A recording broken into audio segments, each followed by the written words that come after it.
لِيَتَّخِذَ بَعْضُهُم بَعْضًا سُخْرِيًّا،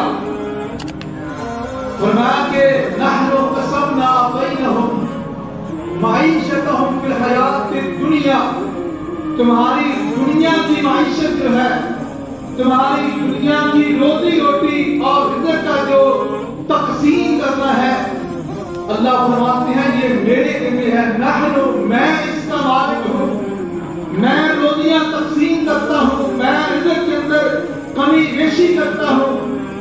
اور فرمایا کہ یہ اس لیے ہوتا ہے کہ اللہ رب العالمین بات کو بات پر فوقیت دیتا ہے کہ تاکہ بعض لوگ بعض سے اپنے کام کروا سکیں، کام لے سکیں۔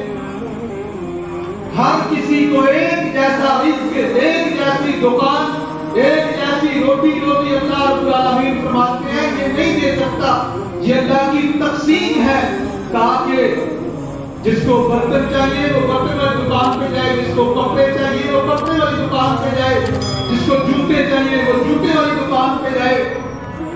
اسی طرح جس کو جو ضرورت ہو، ہر ایک دوسرے کا محتاج ہے، ہر ایک دوسرے کی ضرورت پورے کرنے کے اندر لگا ہوا ہے۔ ہر کسی کو اللہ رب العالمین نے رزق عطا کرنا ہے، یہ اللہ رب العالمین کی تقسیم ہے۔ یہ نہیں ہو سکتا کہ سارے ایک جیسے ہی کاروبار کر لیں، سب کو ایک جیسے ہی روزی مل جائے، سارے دنیا کے اندر امیر ہی بن جائے، کوئی غریب ہی نہ ہو۔ فرمایا ایسے نہیں، اللہ تعالیٰ اللہ رب العالمین جو ہے یہ سب کو اس کی حیثیت کے مطابق، اپنے علم کے مطابق، ایک اندازے کے مطابق اللہ رب العالمین ہر کسی کو اس کا رزق دے گا۔ فرمایا اللہ سب امیر ہوتا سب کے پاس یہ ذہن کے اندر ہو کہ خزانوں کا مالک اللہ ہے۔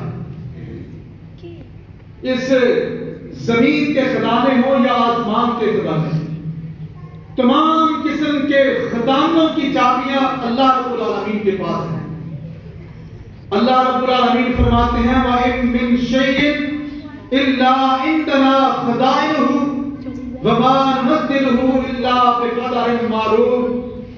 فرمایا کہ ہر ایک خزانے کی چابی اللہ رب العالمین کے پاس ہے، وہ جس کو چاہتا ہے، جتنی ضرورت ہو، جو چاہتا ہے وہ اللہ رب العالمین اسے عطا کر دیتا ہے۔ دنیا کے اندر کوئی گنج بخش نہیں، کوئی خزانوں کا مالک نہیں، کسی کے پاس کوئی چابیاں خزانوں کی نہیں۔ فرمایا کہ خزانوں کی چابیاں یہ اللہ رب العالمین کے پاس ہیں، ہر قسم کے خزانے یہ اللہ کے پاس ہیں۔ ایک حدیث قدسی ہے صحیح مسلم کے اندر کہ رسول اللہ بھوکے ہو سوائے اس کے جسے میں دے دوں، جسے میں کھانا کھلاؤں، لہذا تم سارے کے سارے مجھ سے مانگو۔ پھر اللہ فرماتے ہیں میرے بندو تم سارے کے سارے ننگے ہو سوائے اس کے جسے میں کپڑا پہناؤں، لہذا تم سارے کے سارے مجھ سے مانگو۔ میں لوگوں کو کھانے بھی کھلانے والا ہوں، میں لوگوں کو لباس بھی پہنانے والا ہوں۔ پھر اللہ رب العالمین فرماتے ہیں کہ اگر تمہارے پہلے آدم علیہ السلام سے لے کر آخری قیامت تک آنے والے لوگ، مرد ہوں یا عورتیں، انسان ہوں یا جنات، اللہ فرماتے ہیں اگر تم سارے کے سارے ایک گراؤنڈ کے اندر، ایک میدان کے اندر جمع ہو جاؤ اور پھر جمع ہو کے سارے کے سارے مجھ سے مانگنا شروع ہو جاؤ، اور میں ہر کسی کی چاہت کے مطابق، اس کی منشا کے مطابق جو وہ مانگ رہا ہے اسے عطا کرتا چلا جاؤں، اسے اس کی منشا کے مطابق دیتا چلا جاؤں، تو اللہ رب العالمین فرماتے ہیں وہ سارے کے سارے اپنی خواہشات کے مطابق اپنے دامن بھر لیں۔ یہ سارا کچھ دینے کے باوجود فرمایا کہ میرے خزانوں کے اندر اتنی کمی بھی نہیں آتی کہ جتنی ایک سوئی سمندر کے اندر ڈالی جائے تو سوئی کے ناکے پر لگنے والا ایک قطرہ پانی کا جو ہے، فرمایا کہ جس طرح وہ سمندر کے مقابلے کے اندر کوئی حیثیت نہیں، فرمایا اسی طرح میں سب کو اس کی منشا کے مطابق دیتا چلا جاؤ تو میرے خزانوں کے اندر اس کے کہیں ایسا تو نہیں کہ ہمارے اعمال ایسے ہیں کہ جن اعمال کی وجہ سے اللہ رب العالمین ناراض ہوئے. اللہ نے اپنے خزانوں کے بند باندھے ہوئے تو نہیں. عمل صالح اپنے اعمال کتاب و سنت کے مطابق کرنے ہوں گے. جن کے اعمال صحیح ہو جائیں، صالح اعمال ہو، برائیوں سے بندہ بچنے والا ہو، حرام سے بچنے والا ہو، سود سے بچنے والا ہو، ناجائز سے بچنے والا ہو، دھوکہ، فراڈ اور جھوٹ سے بندہ بچنے والا ہو، صالح اعمال کرنا شروع کر دے تو اللہ فرماتے ہیں دنیا کے اندر میں خوشحالیاں عطا کر دوں گا. میں اس کائنات کے مناظر تبدیل کر دوں گا. ہر طرف خوشحالیاں ہی خوشحالیاں ہوں گی. پرسکون، آرام دہ، خوشحالی والی زندگی عطا کر دوں گا. شرط یہ ہے کہ عمل صالح ہو. اس کی دلیل یہ ہے کہ اللہ رب العالمین فرماتے ہیں من عامل صالحا ذکر من ذکر او انثى وهو مؤمن. فرمایا کہ جو کوئی صالح اعمال کرے گا، مردوں میں سے ہو یا عورتوں میں سے ہو، وَهُوَ مُؤْمِنٌ، شرط یہ ہے کہ وہ مومن ایمان والا سچا ہو. تو فرمایا کہ فَلَنُحْيِيَنَّهُ حَيَاةً طَيِّبَةً. فرمایا کہ یہ مومن عمل صالح کرنے والے، ایمان والے، فرمایا اگر یہ عمل صالح کر لیں فَلَنُحْيِيَنَّهُ حَيَاةً طَيِّبَةً، ان کی دنیا کی زندگی پاکیزہ بنا دی جائے گی. ان کی دنیا کی زندگی کے اندر آرام اور سکون پیدا کر دے گا. فرمایا کہ ان کی دنیاوی زندگی پر آسائش، آرام کے ساتھ سکون، دکھوں سے پاک اور بڑی پرسکون دنیاوی زندگی اللہ فرماتے ہی عطا کر دوں گا. لوگ خوشحال ہوں گے ہر طرف. شرط یہ ہے کہ لوگ اپنے اعمال درست کر دیں. جس طرح فرمایا کہ اگر اعمال بد ہوں گے، کردار اچھا نہیں ہوگا، عمل صالح نہیں ہوں گے، تو اللہ رب العالمین فرماتے ہیں کہ پھر اس کا انجام بھی سن لو. وَمَنْ أَعْرَضَ عَنْ ذِكْرِي فَإِنَّ لَهُ مَعِيشَةً ضَنكًا وَنَحْشُرُهُ يَوْمَ الْقِيَامَةِ أَعْمَىٰ. فرمایا کہ جس نے عمل صالح نہ کیے، جس کا کردار تبدیل نہ ہوا، جس نے اپنی زندگیوں کے اندر کتاب و سنت کو نافذ نہ کیا اور دین اسلام سے جو لوگ دور ہو گئے، وَمَنْ أَعْرَضَ عَنْ ذِكْرِي، ذکری سے مراد دین اسلام ہے، ذکری سے مراد قرآن کی ہے، ذکری سے مراد حدیث کی ہے، ذکری سے مراد اللہ کی یاد کی ہے. کہ جب لوگ اللہ کو بھلا دیں گے، کتاب و سنت اپنی زندگیوں سے نکال دیں گے، کتاب و سنت اپنے کاروبار سے نکال دیں گے، کتاب و سنت کی تعلیم اپنے گھروں سے نکال دیں گے، تو فرمایا کہ اس وقت دنیا کی زندگی، دنیا کی معیشت جو ہے، معیشتاً ضنکا، فرمایا کہ دنیا کی گزر بسر، دنیا کی معیشت جو ہے یہ اللہ یہ بالکل جکڑ دے. لوگ معیشت کے اندر جکڑے ہوئے، اندر مسلمانوں کی معیشت بہتر ہو. آج دنیا کے اندر یہی رونے ہیں، معیشت، قرضے لینے ہیں، قرضے لے کے ملک چلانے ہیں اور پھر معیشت کا رونا رویا جاتا ہے. کیا کیے گئے حالات اس قسم کے. اللہ رب العالمین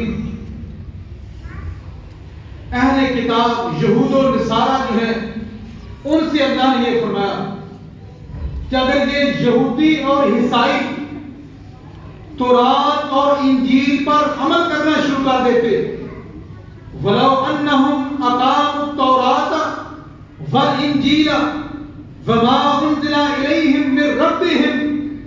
فرمایا کہ اگر یہ یہودی اور عیسائی اہل کتاب یہ تورات اور انجیل کو قائم کر دیتے، اقام التوراۃ والانجیل، قائم کرنے سے مراد صرف اس کو پڑھنا نہیں، تورات اور انجیل کی جو تعلیمات ہیں، جو احکام ہیں، اس وقت یہ یہودی اور عیسائی اپنے دور کے اندر، اپنے نبی کے دور کے اندر جب انہوں نے انبیاء کے ساتھ بغاوتیں کی، انبیاء کو قتل کیا، انبیاء کی جب انہوں نے نافرمانی کی، فرمایا اس وقت تک یہ یہودی اور عیسائی تورات اور انجیل کو، اس نظام کو دنیا کے اندر قائم کر دیتے.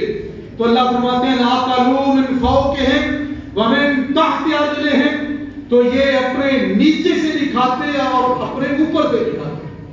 اللہ نے زمین سے بھی عزت دیتا، اللہ نے آسمانوں سے بھی عزت عطا کرتا. اور رسول اللہ صلی اللہ علیہ وسلم نے فرمایا کہ زمین کے اندر ایک قانون نافذ کرنا، کتاب و سنت کی ایک حد کو لگا دینا، کتاب و سنت کی ایک شکل کو نافذ کر دینا. رسول اللہ صلی اللہ علیہ وسلم نے فرمایا کہ 40 دنوں کی بارش سے بہتر ہے، یعنی 40 دن اگر بارش ہو، وقت پر ہو اور اپنے ٹائم پر ہو کہ زمین کے اندر اناج پیدا ہو، پھل پیدا ہو، سبزیاں پیدا ہو، اور اس سے جو فائدہ ہمیں ملے، فرمایا کہ اس سے کئی گنا بہتر ہے کہ ملک کے اندر اس زمین پر اللہ کے نظام میں سے ایک حد کو مقرر کر دیا. اگر آج اسلامی ملکوں کے اندر مسلمان اگر آج اپنے ملک کے اندر اسلام کی ایک حد ہی مقرر کر دیں، ایک قانون ہی اسلامی بنا دیں، قتل کے بدلے قتل ہوگا، چور کے ہاتھ کاٹے جائیں گے، بدکاریاں کرنے والوں کو سزائیں دی جائیں گی، اور دیگر جو حدود ہیں، جو نظام ہے، اگر اس کو قائم کر دیا جائے، اللہ فرماتے ہیں لَأَكَلُوا مِنْ فَوْقِهِمْ، اللہ نے زمین سے بھی عزت دے گا، اللہ آسمانوں سے بھی عزت عطا کر دے گا.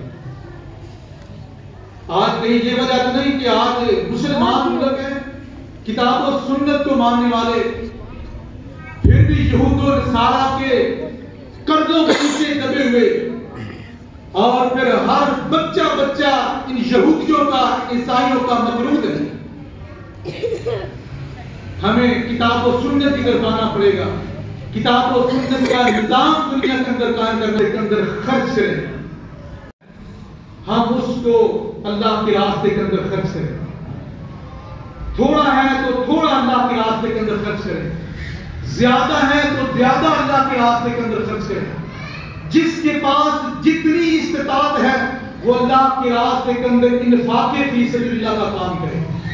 جب ہم اللہ کے راستے کے اندر خرچ کریں گے، اللہ کے وعدے ہیں، اللہ فرماتے ہیں میں تمہارا وہ خرچ کیا ہوا کبھی اپنے پاس نہیں رکھوں گا، میں ضرور اس کا کئی گنا لوٹا کے تمہیں دوں گا. وما انفقتم من شیء فهو یخلفہ، فرمایا کہ جو شخص جو کچھ بھی اللہ کے راستے کے اندر خرچ کرے گا، میں اسے وہ لوٹا کے ضرور اسے عطا کر دوں. تو عزیز بھائی، اللہ کے راستے کے اندر جو خرچ کرتا ہے تو اللہ تعالیٰ کاروبار کے اندر، بزنس کے اندر، گھروں کے اندر، معاشروں کے اندر اللہ برکتیں نازل کر دیتا ہے. اور یہ نہیں کہ بندہ کہے نا میرے پاس جو ہے کچھ نہیں، جتنی جو استطاعت ہے بندہ خرچ کرے.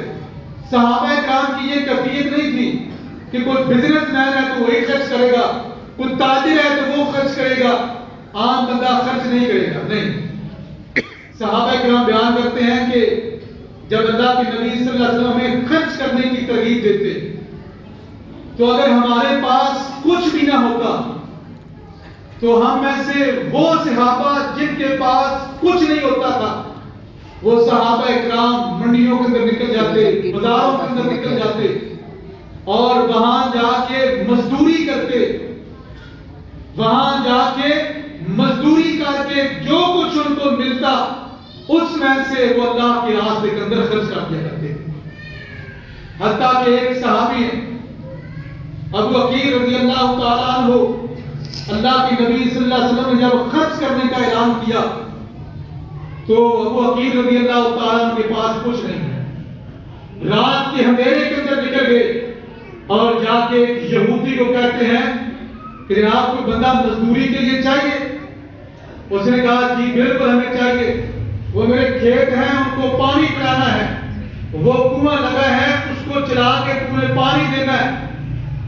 صحابی رسول ساری رات کنواں چلا چلا کے اس کے یہودی کے کھیت کو پانی دیتے رہے، اور صبح سے مزدوری ایک مٹھی کھجور کی دی گئی، وہ مٹھی کھجور کی لے کے اللہ کے نبی صلی اللہ علیہ وسلم کے پاس آ گئے۔ کہتے ہیں اللہ کے نبی صلی اللہ علیہ وسلم یہ تھوڑا سا، یہ تھوڑی سی مزدوری مجھے ملی ہے، میں یہ چاہتا ہوں کہ یہ اللہ کے راستے کے اندر خرچ کر دوں۔ منافق باتیں بنانے لگے، لوگ اس مٹھی بار کھجوروں سے اللہ کو کیا ضرورت ہے، اس سے جہاد ہوگا، اس سے فتح ہوگی، لیکن اللہ کے نبی صلی اللہ علیہ وسلم نے فرمایا کہ اللہ کو اتنے پسند ہے جو ڈھیر لگا ہے اس ڈھیر کے اوپر یہ کھجوریں بقیہ کریں۔ عزیز بھائیو، آئیے اپنے اندر یہ چیز پیدا کریں کہ ہم اللہ کے راستے کے اندر خرچ کرنے والے ہیں۔